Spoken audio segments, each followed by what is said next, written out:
आले मुसीबत घबराइनि न। क़यामत जे ॾींहुं आले मुसीबत चवंदा त काश असांखे कैंचिन सां कतरियो वञे हा त वधीक दर्जात मिलंदा। एॾा दर्जा मिलंदा उन्हनि खे। हदीस में ईंदो आहे बानो उन दर्जे ते न पहुची सघंदो आहे जंहिं दर्जे ते अल्लाह उनखे ॾिसणु चाहींदो आहे। न निमाज़ सां अल्लाह उन जे माल में, उन जे जान में, औलाद में मुसीबतूं विझंदो आहे।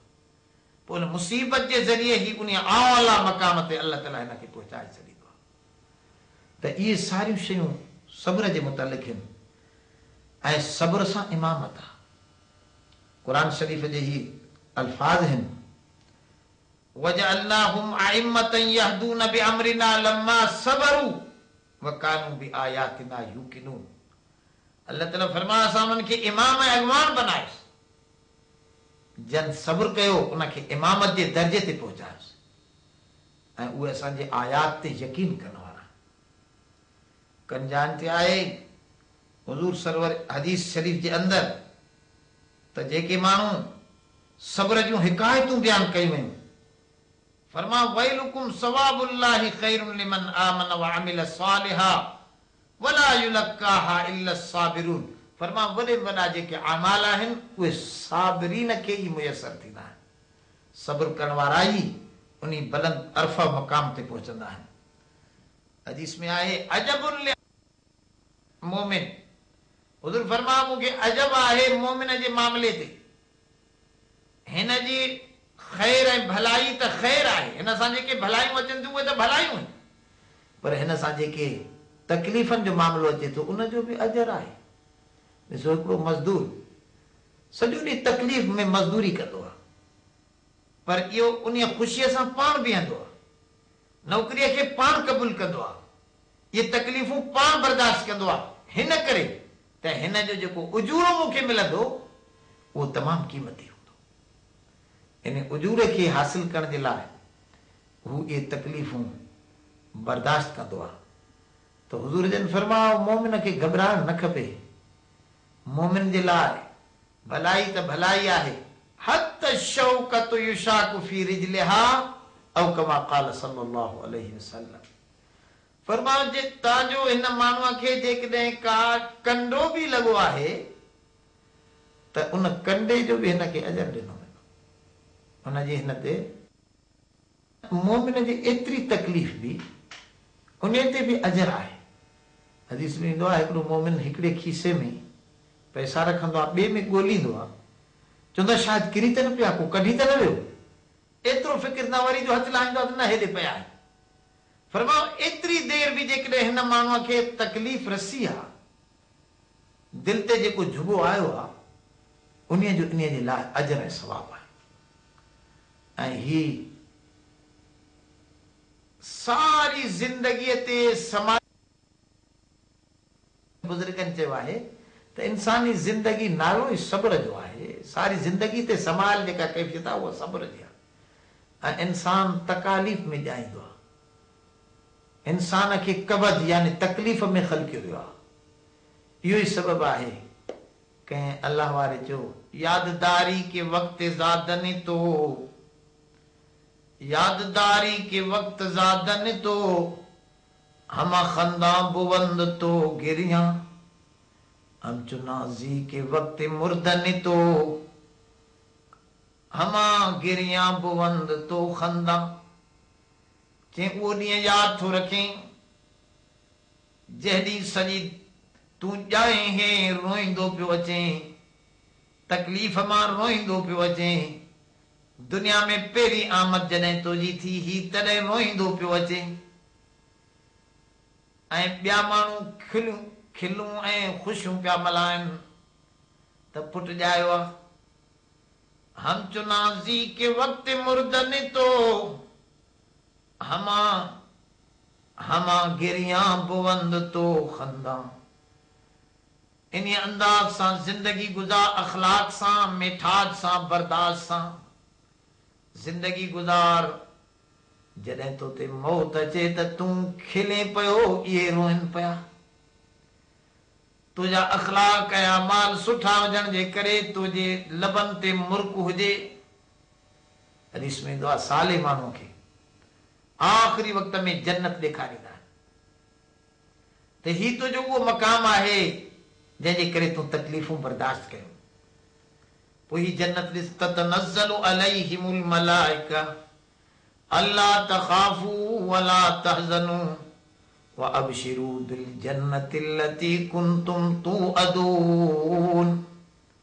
फरिश्ता लही उनखे ख़ुशख़बरियूं ॾींदा आहिनि, घबरा न पोयनि जो फिकिर न कर, आइंदा जो बंदोबस्त जाॾे तोखे अनदेखी मंज़िल ते वठी था वञूं, उन्हीअ जो फिकिर न कर, उहा तुंहिंजे लाइ सजाई वई आहे। रब तुंहिंजे इंतज़ार में आहे, उनजी ज़ियारत तोखे मुयसर थींदी। वॾियूं बाने खे पोयनि जो फिकिर न कर, उन्हनि खे बि अल्लाह पाणे संभाले वठंदो। मोमिन साले साबिर जे सीने खे आख़िर में थधो करे अल्लाह पाण वटि घुराए वठंदो आहे।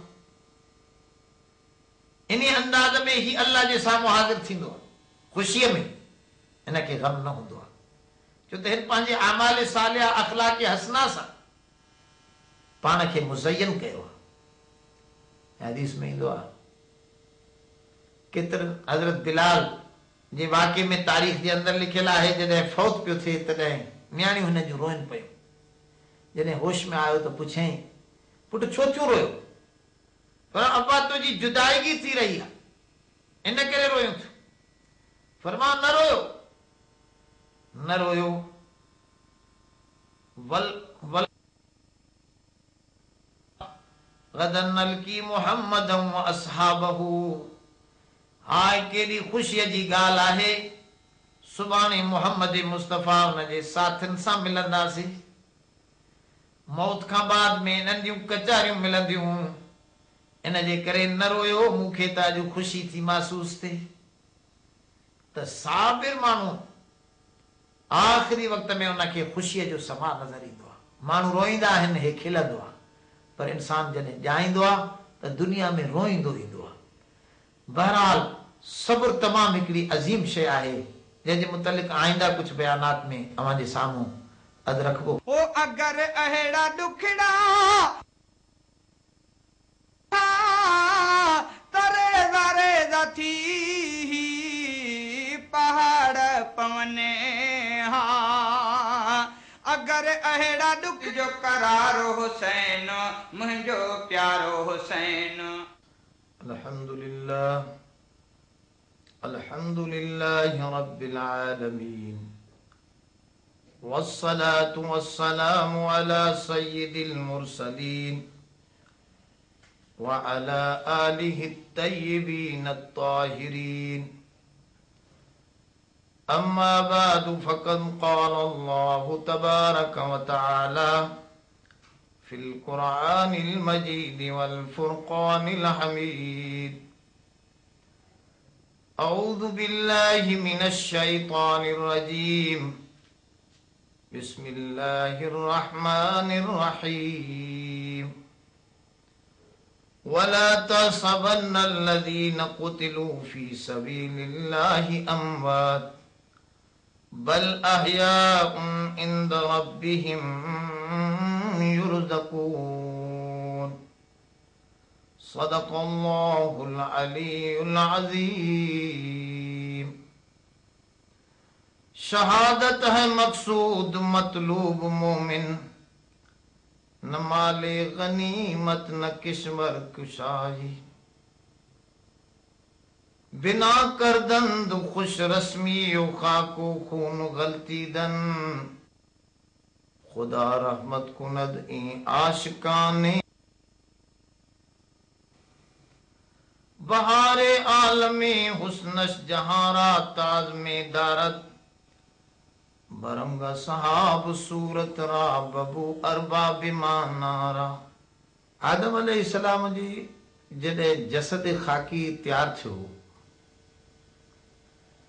तॾहिं शैतान उन जे ज़ाहिर खे ॾिसी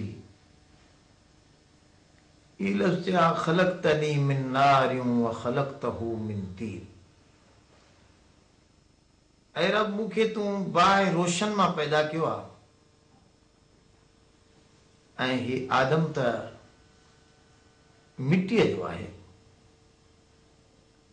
हुनखे ज़ाहिर मिटी पई नज़र अचे, हुनजी नज़र ज़ाहिर ते हुई, हुनजे असल हक़ाइक़ ते न हुई, इन जे करे हू भुली वियो। कुझु शयूं ज़ाहिरन चमकदार हूंदियूं आहिनि पर उनजे अंदर में ख़राबी समायल हूंदी आहे। कुझु शयूं ज़ाहिरन कोयले वांगुरु हूंदियूं आहिनि पर उन में अंदर हीरो समायल हूंदो आहे। त हिन शैतान ज़ाहिरी शइ खे ॾिसी, आदम जे ज़ाहिरी बदन खे ॾिसी उन ते फ़ैसिलो लॻायो। इन कैफ़ियत खे हिन न ॾिठो नफ़ख़्तु फ़ीहि मिन रूही,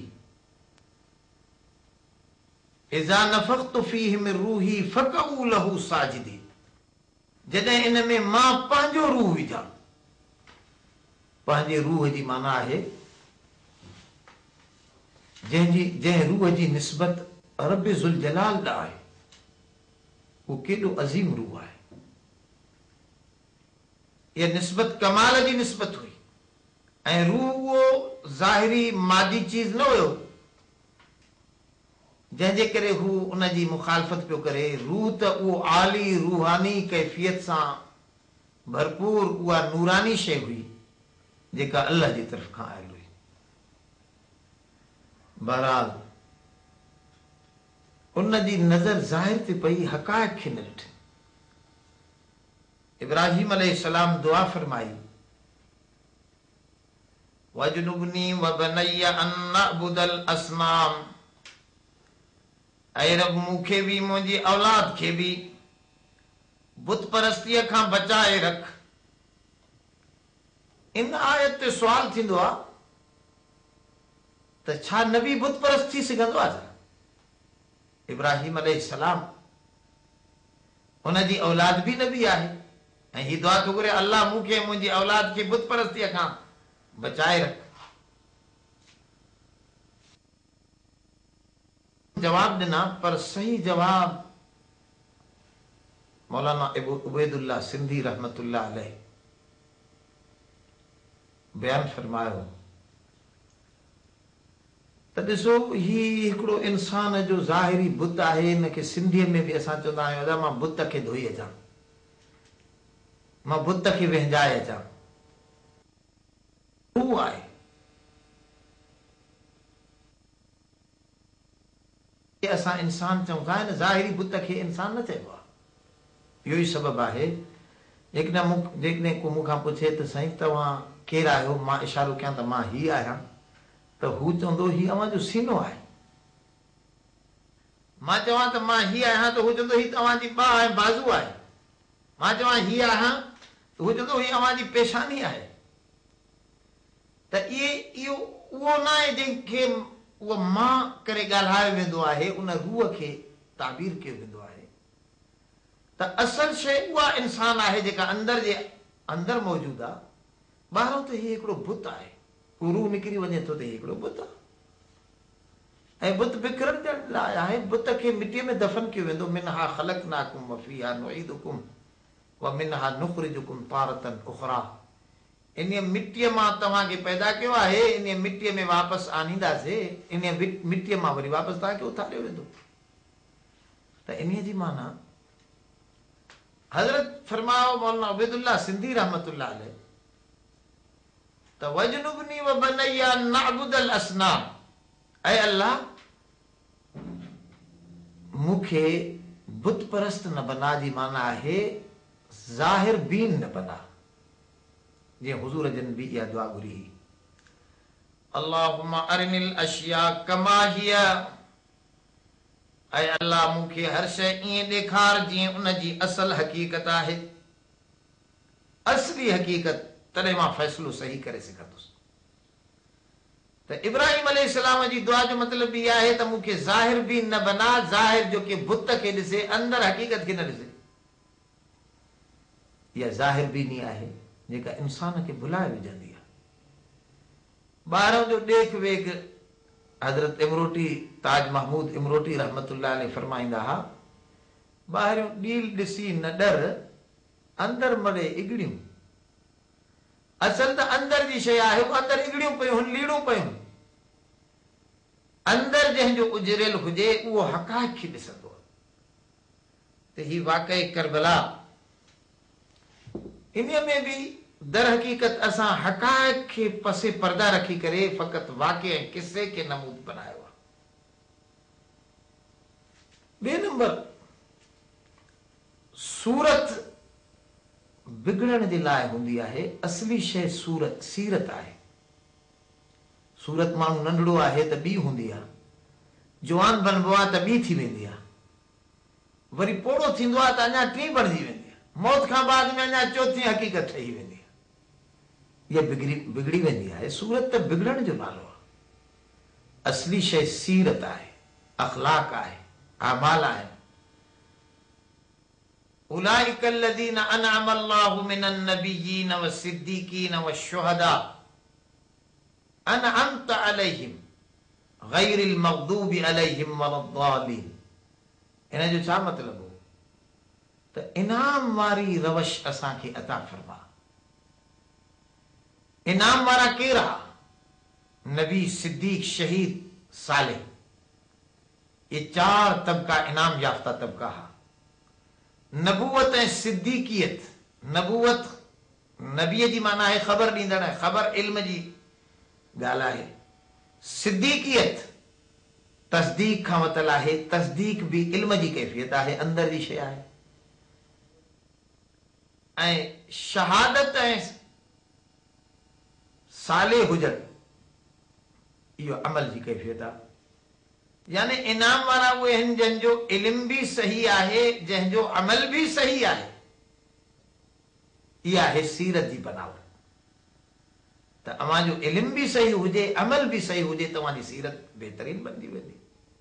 तव्हांजी मालूमात बि हक़ाइक़ ते मबनी हुजे, दलाइल सां हुजे, ऐं अव्हांजे अमाल ऐं किरदार बि तमामु आली हुजनि, त इहा तमामु वॾे में वॾी शइ आहे। इन जे लाइ दुआ घुराए वई, गैरिल मग़दूब अलैहिम वलद्दालीन मंझा मुराद आहे त गज़ब कयलनि वारो रस्तो न। गज़ब कयल केरु आहिनि? जंहिंजो इल्म सही आहे पर अमल सही कोन्हे। जेके ॼाणनि त था, इहे यहूद हा, जेके असांजे नबी करीम सल्लल्लाहु अलैहि वसल्लम खे सुञाणनि त पिया, यारिफूनहु कमा यारिफून अबनाअहु। ईअं पिया सुञाणनि। क़ुरान थो फरमाए, नबी तोखे जीअं पंहिंजे को पुट ऐं औलाद खे सुञाणे। माना उनखे मार्फत तामा हुई, इल्म हुयो त ही नबी बरहक आहे, पर हू इन खे मञण, उन जी ॻाल्हियुनि ते अमल करण खां कासिर आहे। इन जे करे हुननि ते गज़ब अल्लाह अलैहिम, उन्हनि ते अल्लाह जी कावड़ ऐं गज़ब आहे। जंहिंखे इल्म हुजे पर अमल न हुजे। हिकिड़ो तबको उहो आहे जंहिंखे अमल आहे पर इल्म सही न आहे। इहो आहे ईसाईयत जो तबको। रुहबानियत निब्तदऊहा, उन्हनि पंहिंजे पंहिंजे ख़्याल सां इबादतूं ईजाद कयूं, कुंड में वेही रहिया, न शादी करण खे वॾी बाबरकत शइ पिया सम्झनि, या हक़ीक़त में नसल कुशी हुई, पर पंहिंजे तरफ़ां हुननि हिकिड़ियूं इबादतूं ठाहे अमल ॾाढो कयो, पर उहो अमल इल्म सहीअ जे करे बर्बाद थी वियो। इल्म सही न हुजण जे करे बर्बाद थी वियो। त ईअं ई जेतिरे ताईं इल्म ऐं अमल सही न थींदा, तेतिरे ते सीरत नथी बणिजे। त असल शइ जेका आहे उहा क़ुदवा ऐं उसवा जेका आहे उहो सीरत फराहम कंदो आहे, सूरत फराहम न कंदो आहे।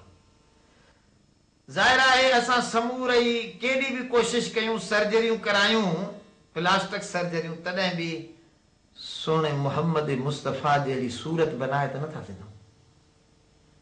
तमामु दुनिया हुसैन जहिड़ी सूरत ठाहे पंहिंजे अंदर में नथो सघे।